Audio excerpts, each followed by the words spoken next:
He cut the rope off the girl tied to the fence. The town said, "Return her," he said, "Try me." The air smelled of sun-hot pine and horse sweat. The feed-yard fence held a grown woman bound at the wrists with warehouse rope, a county sheet pinned to her sleeve with a nail that bit splinters. The bailiff read in a barn voice that the woman was seized for vagrancy and refusal of company scrip. Stake named plain $38 levy by sundown or custody. To the track camp, faces gathered in daylight to see what men do when paper talks. Some looked at boots, some looked at the sky that had never signed anything. The woman's jaw held steady and she stared past the bailiff like a person who knew where the road went. Her name was Ada Lorne, and she was 22 summers, and no one could mistake that she was of age and out of patience. The wind tugged the rope and made it hum like a low wire. Cade Mercer came off a dun gelding with trail dust in his coat seams and the quiet step of a man who tried not to rattle the day. He set his hat on the post and slid a knife from its simple sheath. He spoke soft as if to the rope. "Hold steady." Then the edge moved and hemp parted and fell in a hurry to be done. The crowd breathed in, and some forgot to let the breath go. Cade set a small wrap of notes on the rail and a silver watch with a hairline crack in its face. He said, "Stake named loud for witnesses, $40 cash and the watch till sundown. The levy is paid and she walks." The bailiff's eyes clicked to the money like nails to a magnet, then up to the porch where the mayor stood broad and satisfied. Ada rubbed her wrists where the rope had burned shallow rings, and she did not step away. She looked at the knife and at Cade and at the white sky and said, "Thank you," without any sugar on it. The bell over at the smithy clanged once and went quiet. Ambrose Kell. The mayor took the steps down like a man who had never stumbled on anything. He wore a town seal ring and a summer coat too heavy for honest work. Kell said, "Mercy is cheap until it costs you your land, Mercer." He grinned like a man carving a notch in another man's back. Ambrose Kell, who had come west as a feed broker and learned to measure people by bushels. He lifted the county sheet so the red stamp caught sun, and he said, "Return her and take your money, or I will tie your name to hers and sell both at dusk." The line slid across the square like a spooked shadow. The bailiff shifted his club the way men do when they want the day to end simple. Ada did not flinch. Cade holstered his knife slow and set both palms on the rail like a man bracing a beam. "Try me," he said. The words were small and heavy, and they stayed where he put them. Somewhere behind the store, a child laughed and then remembered the rules of a square and stopped. A deputy up in the grain window twitched at his own reflection and fired into the hard dirt 2 steps from Cade's boots. Dust spat up and pebbles ticked the fence slat. A mother covered her ears after the sound had already gone through. Cade's hand moved, and his revolver came clear and spoke once into open ground near the deputy's boot heel, a warning to dust, not to men. The second shot shaved a sliver from the fence post nail that held the paper, and the sliver sang like a small bell. Muzzles pointed at earth and stayed there. The square felt the shape of danger without the tear of blood. Ada stepped off the fence rail and stood beside Cade like daylight stands beside heat. The bailiff's mouth opened and then closed because his teeth had nothing useful behind them. Kell lifted his chin and said, "Trespass on county action and seizure of bond are new charges. The watch and the cash now mine. If you do not comply by sundown," the word sundown set like iron on the hour. The livery smelled of hay and iron and the sweat of work that had already been done. Cade pushed the sliding door and the bar rasped like old truth. Ada followed on steady legs. Inside, light fell in a bright band and turned dust to small planets. Cade poured water from a tin to a chipped cup and set it in her palm. He said, "I cut because I have owed rope before." She drank and set the cup down and said I was tied because I would not ride with company men to their cook tent. They call it care and count it in days on a ledger. She slid a brass key from a seam hidden in her dress hem and held it like a coal. She said the telegraph clerk in Dry Mesa died with this in his hand and a ledger under his coat. That ledger sits in a chest under the vestry boards with duplicate road fees and a code that matches Kell's ring. I ran with the key. The bailiff found the seam but not the pocket. My mistake was stopping to breathe. Cade looked at the key and at her eyes, and the air changed shape. Hooves knocked the lane like someone was teaching it time. 5 riders in brown oilcloth came straight with a company flag stub tied low on a picket. At their head, a clean man with a rider's back and a bookkeeper's eyes, Harlan Deeks, claims agent for the High Prairie Rail. Deeks carried printed warrants like a priest carries hymn sheets, and he smelled of peppermints and ink. He announced himself at the livery mouth without asking if the door wanted his voice. He said the woman is indentured to Track 3 for a 90-day term, and any person interfering owes the company $120 by sundown or forfeits horse and firearm. He said, "Return her and I will forgive today's heat." He smiled thin because he liked to save things that did not belong to him. The timer repeated in front of everyone's eyes, sundown. The word felt like a man counting coins with an open window behind him. Cade stepped into the light with his hands visible and the gun quiet. He said, "You know me, Deeks. I scouted your cutbanks one winter and marked where the snow held and where it lied." Deeks nodded like a pastor blessing a child. He did not plan to meet again. He said, "You know how this ends, Mercer. We keep books and books keep men." Ada stood half a step behind Cade with the brass key hidden by her palm. She said, "I am no one's entry." Deeks glanced at her and then at Kell, coming up the lane with his bailiff, like a man bringing his own echo. Deeks said, "We will call it courtesy if she rides with us now. We will call it theft if she does not." He raised 2 fingers and the riders shifted their hands to the place Law likes to see them, muzzles still down. The crowd flattened against itself and looked for better spines. "Sundown," Kell said, as if he had invented the sun. In the church back room, the boards were cool underfoot and smelled of beeswax and years. The mid-afternoon beam crossed a splintered table and found a loose plank. The way light finds what wants to be found. Cade levered it up with a horseshoe nail, and there sat a small chest, black and stubborn. The key turned hard and honest, and the lock clicked like a throat clearing.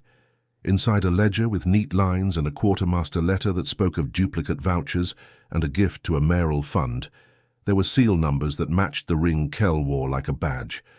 Ada read once and closed the book as if she did not want ink in the air.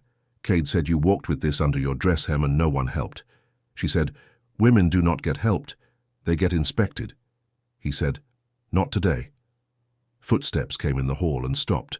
A boy's voice said, "Mr. Kell wants the bell rung for order." The bell said nothing, and the town kept listening. Deeks waited in the square with his hands folded like a banker at a funeral. He had the look of a man who believed daylight could be trained. He raised a paper and the paper shook because even ink knows wind. He said, "Last call before we collect what the county owes the company." Kell stood at his shoulder to borrow backbone and nodded to the bailiff who had dust on his mouth from swallowing it. Cade walked out, carrying the ledger under his coat with the key tucked in his sleeve seam. He set his revolver on the trough butt first, and he set his knife next to it, and he lifted his palm so the town could read them. He said, "We will make a bond because men behave better when their names sit next to a sum." He said, $80 and my gun held by the ranger if she will take it, and the woman walks under my watch till a judge reads this book. He said, "Sundown is for cattle, not for law." The words left a mark you could not see. Deeks laughed small and cruel and said, "You are not bargaining with me. You are bargaining with iron." The ranger did not ride. She came out of the crowd like a fact that had been waiting its turn. May O'Neill, coat plain, badge dull from honest wear. She took the gun in a hand that had held men and set it in a satchel with a strap that had known rain. She said, "I will hold bond and I will read." Kell tried to talk through her voice and found there was no space for his sound. Deeks's riders lifted rifles halfway, and May looked at muzzles and they softened and fell, because some men still know where to point and where not to. Cade bent to the trough and lifted the rope he had cut from Ada's wrists. He held it up like a lesson. He looped it around the notice post and tied a soft hitch and left the free end draped across the plank where Deeks had set his paper.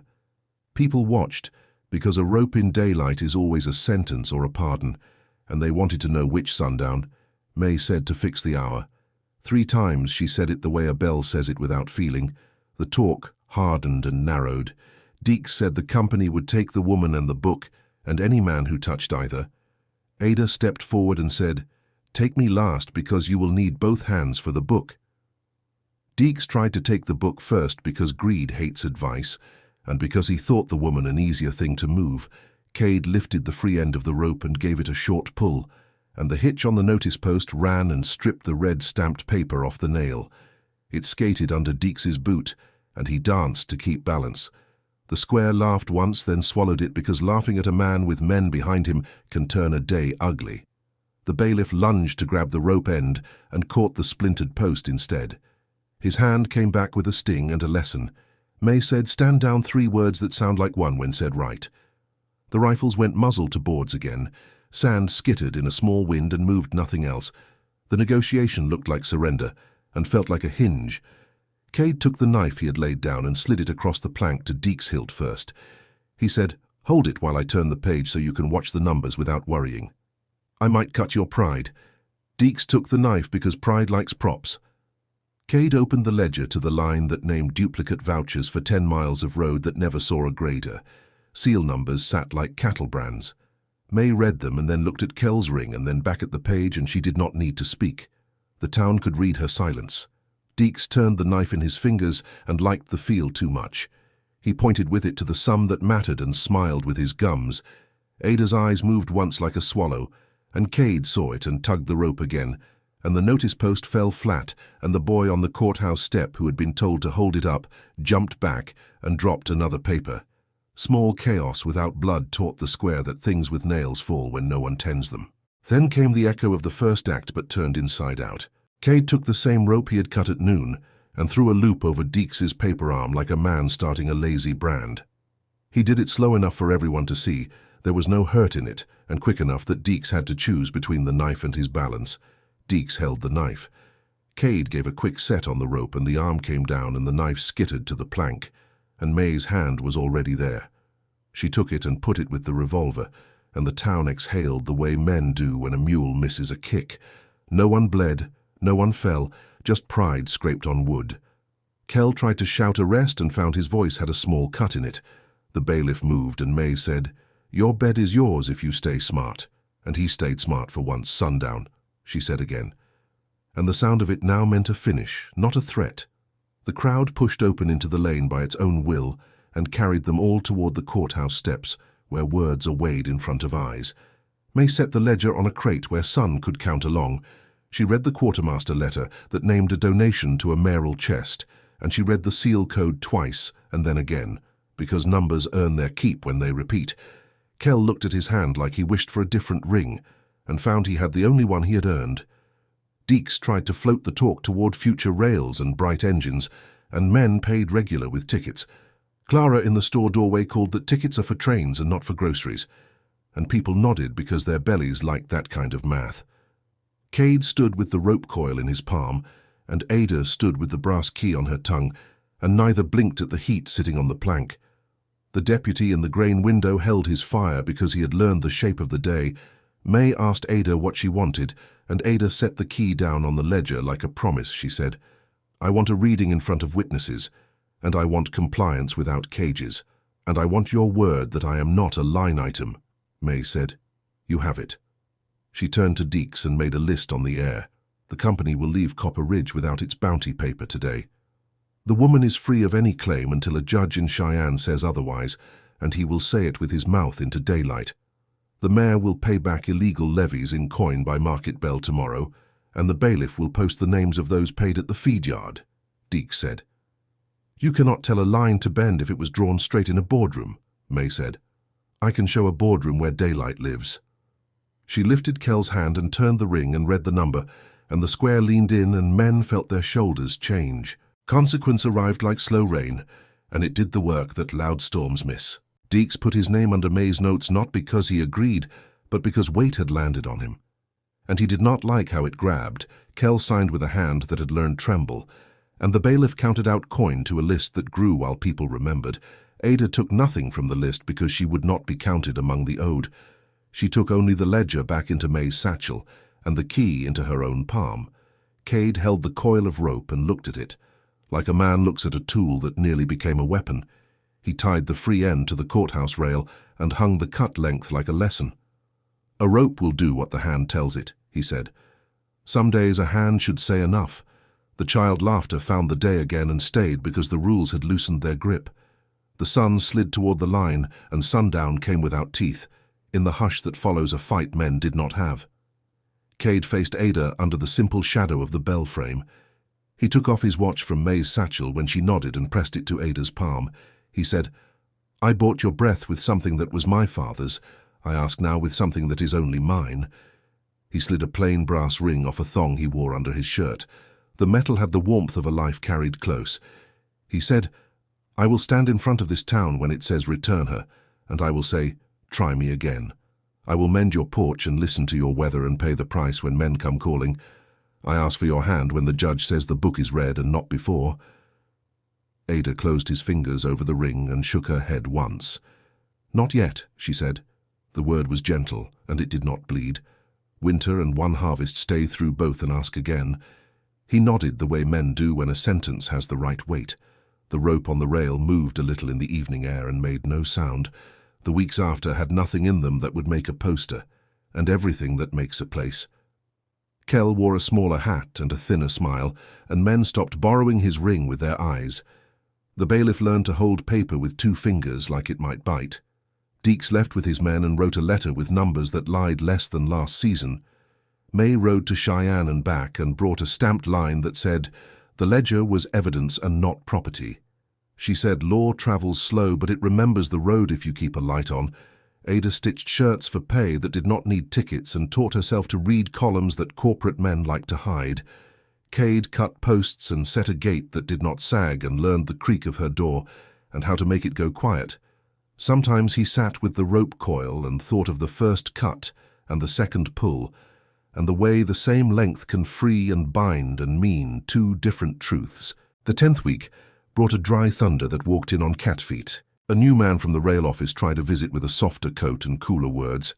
He said the company could forgive all if the town would sign a friendship bond, and he held out a page with fine print like sand. May said, "We do not sign anything we cannot read." She set the ledger down beside his fresh paper, and the town read the difference between old ink and new powder. The railman left with his hat in his hand because a place with its back straight and its children reading is a poor hunting ground. Sundown kept coming and leaving, and no one used it to scare anyone who could count. The bell rang for market and for a wedding that put 2 quiet lives under one roof without debt, and for a funeral where men named a woman's good work before they named her man.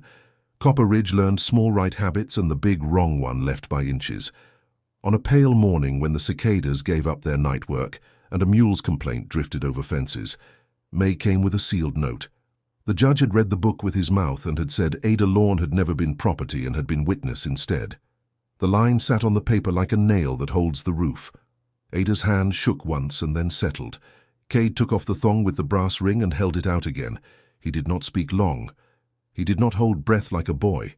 He simply looked at the rope on the rail and at the knife scar in his palm, and then at her eyes. She held out her hand and nodded once, and the ring found its place. The town did not cheer because cheering is for games, and this was work. The bell gave one measured strike, and the dust rose and fell and stayed.